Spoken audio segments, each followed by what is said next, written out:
I pulled my master's cart to the market to sell myself. With the reins clutched tightly in his weathered hands, he kept muttering something under his breath. But at 40 years old, my ears could no longer catch the words. Yet, I knew the road to town by heart. I had carried all 9 of his children along this path. Every step they took was built upon my spine, and every moment spent with them remains etched in my mind. A burst of mocking laughter snapped me back to the present. $2,000 for this ox, old man, you've lost your mind. Its whole body is already halfway in the grave. It's riddled with disease. It hasn't the strength left to work. I heard the cattle dealers haggling, their voices sharp with greed, and saw my master's face grow rigid and cold. An old acquaintance of his pulled out a wad of cash, saying 300 was the best I'd ever fetch. I stood there, helpless and afraid, longing only to die in the soil I knew. But my master only repeated that one single phrase, 2,000 in cash, I won't drop a cent. Word of our stubbornness spread through the stalls, and soon the inquiries stopped altogether. My master turned to me and said, "Let's go home." And in that moment, I could not hold back my tears. The day of my uselessness was bound to arrive. Even the strongest back eventually breaks under the weight of years. As I slowly pulled my master toward home, the setting sun pulled my spirit back to the days of old.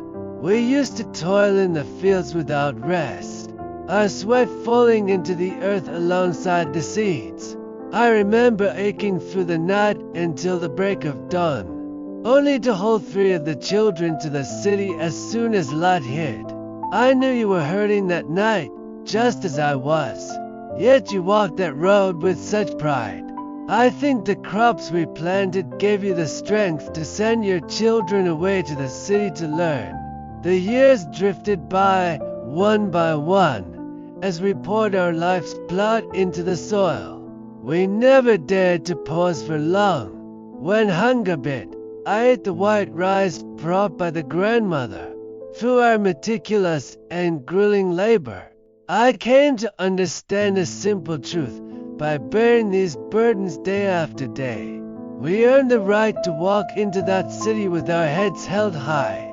But time marched on, day by day, until the news of the young masters finally ceased. Still, we worked those fields without end, though our proud trips to the city were reduced to merely sending sacks of rice.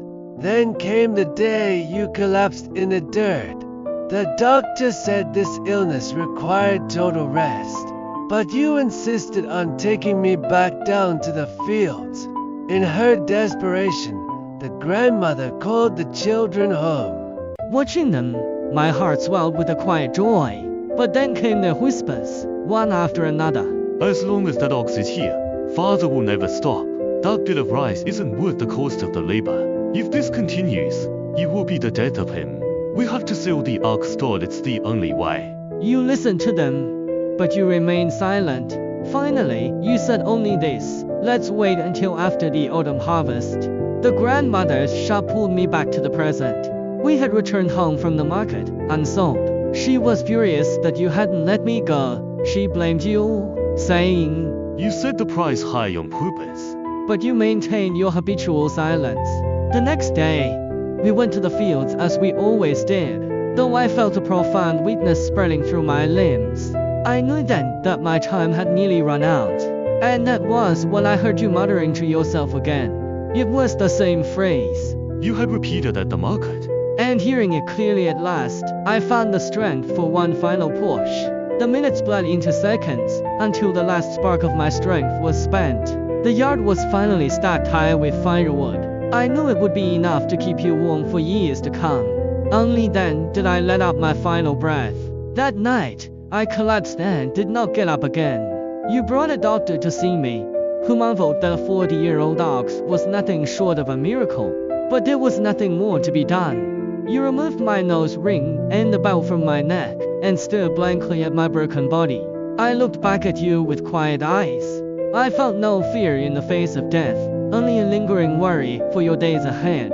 I could still find the strength to shed a tear, while you, broken as you were, swallowed all your sorrow whole. The world grew strangely silent, leaving only the echo of your muttering from that day.